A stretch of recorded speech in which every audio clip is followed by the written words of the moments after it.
Ciao a tutti, welcome back to channel Dolce Vita and welcome to our new playlist which is called Everyday Italian 100 Useful Expressions. So we'll be posting a lot of videos with useful expressions.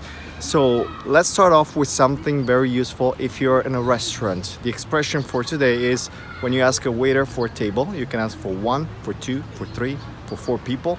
So the expression in Italian is un tavolo per uno, per favore. Un tavolo per due, per favore. Un tavolo per tre, per favore. Un tavolo per quattro, per favore.